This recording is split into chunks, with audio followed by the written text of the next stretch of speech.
লিঙ্গের উত্থানের ক্ষেত্রে আসলে ওষুধ ছাড়া কোনো পদ্ধতি কাজ করে কিনা সেটাই মূলত অনেকে আমার কাছে জানতে চান। তাদের জন্য মূলত আজকের এই বার্তাটি। পুরুষ লিঙ্গের উত্থান কখন হচ্ছে, কেন হচ্ছে, সেই বিষয়টা আসলে সবার আগে জানতে হবে। পুরুষ লিঙ্গের উত্থান বিভিন্ন কারণেই হতে পারে এবং সেই ক্ষেত্রে কিন্তু স্বাস্থ্যগত দিকটা অনেক বেশি গুরুত্বপূর্ণ। এবং যখনই আমরা স্বাস্থ্যগত দিকের ক্ষেত্রে আসছি তখন কিন্তু একটা হচ্ছে গুরুত্বপূর্ণ বিষয় হচ্ছে মানসিক স্বাস্থ্য এবং আরেকটা কিন্তু শারীরিক স্বাস্থ্য। মানসিক স্বাস্থ্যের দিক থেকে খেয়াল রাখতে হবে যে আপনার কি অন্য কোনো সমস্যা আছে কিনা, আপনি কি হচ্ছে দুশ্চিন্তা বা বিপদগ্রস্ত আছেন কিনা, কিংবা আপনার কি হচ্ছে কোনোভাবে মন খারাপ, কিংবা এমন কোনো হচ্ছে একটা ঘটনা যেটা আপনার জীবনে আপনার মনের মধ্যে দাগ কেটেছে। এই ধরনের যদি কোনো মানসিক বিষয় থেকে থাকে যেটার সাথে আপনার হচ্ছে একটা মানসিক সম্পর্ক রয়েছে এবং যার ফলে আপনার হচ্ছে একটা শরীরে একটা বিরূপ প্রতিক্রিয়া তৈরি হচ্ছে, সেই ক্ষেত্রে কিন্তু লিঙ্গের উত্থান বা লিঙ্গ উত্থানজনিত সমস্যা হতেই পারে এবং এটা খুবই স্বাভাবিক। এখন আসছি যে শারীরিক যে সমস্যা রয়েছে, শারীরিক সমস্যার ক্ষেত্রে আমরা অনেকগুলো বিষয় খেয়াল করে থাকি। সেই ক্ষেত্রে হচ্ছে যে প্রথমে আসছে যে আপনার যে বয়স সেটার স্বাভাবিক কিনা, বা বয়সের সাথে আপনার হচ্ছে লিঙ্গের যে উত্থান হচ্ছে বা পতন হচ্ছে সেটা কতটুকু স্বাভাবিক বা অস্বাভাবিক এই বিষয়টা।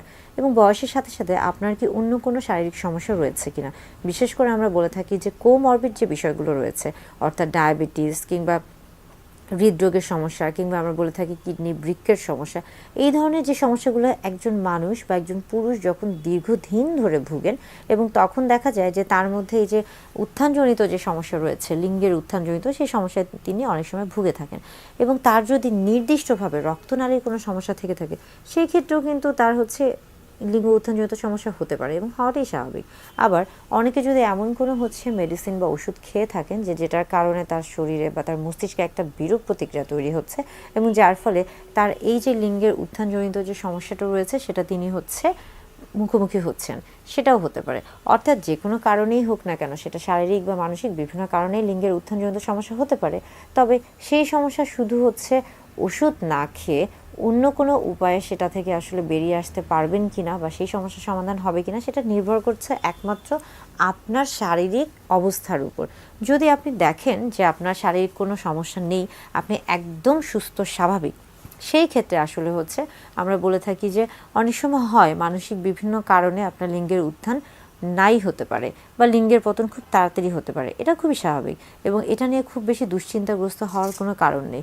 অনেক সময় যেটা হয় যে আমরা বলে থাকি যে আপনি যেটা করতে পারেন যে প্রত্যেকেরই উচিত, বিশেষ করে পুরুষদের ক্ষেত্রে প্রত্যেকেরই উচিত দৈনিক অন্তত 30 মিনিট হাঁটার বা একটা ব্যায়াম বা একটা হচ্ছে অন্য একটা এক্সারসাইজ করার। এবং সেই ক্ষেত্রে একটা নির্দিষ্ট এক্সারসাইজ রয়েছে বা ব্যায়াম রয়েছে যেটাকে আমরা বলে থাকি কেগেল এক্সারসাইজ, এবং এটা কিন্তু এই লিঙ্গের উত্থান বা হচ্ছে দ্রুত বীর্যপাত রোধে একটা গুরুত্বপূর্ণ ভূমিকা পালন করে। কিন্তু যারা এই ধরনের ব্যায়াম করছেন না বা এই ধরনের ব্যায়ামে অভ্যস্ত না, তাদের ক্ষেত্রে অর্থাৎ সবচেয়ে সহজ যে উপায়টি রয়েছে সেটা হচ্ছে যে দৈনিক অন্তত 30 মিনিট হাঁটুন। তাহলে কি হবে, সেই ক্ষেত্রে হচ্ছে যে লিঙ্গের উত্থানজনিত সমস্যা কখন হচ্ছে, যখন আপনার লিঙ্গে রক্ত সঞ্চালন বাধাগ্রস্ত হচ্ছে, অর্থাৎ যখন আপনার লিঙ্গের সঠিকভাবে নাইট্রিক অক্সাইড হচ্ছে সঞ্চালন হচ্ছে না, তখনই কিন্তু আপনার লিঙ্গের উত্থানটা কম হচ্ছে বা সমস্যা হচ্ছে। সেই ক্ষেত্রে আমরা বলে থাকি যে নাইট্রিক অক্সাইডের সঞ্চালন, রক্ত সঞ্চালন, রক্ত প্রবাহটাকে স্বাভাবিক রাখার জন্য, বৃদ্ধি করার জন্য আসলে হাঁটা বা ব্যায়ামের ভূমিকা অপরিসীম।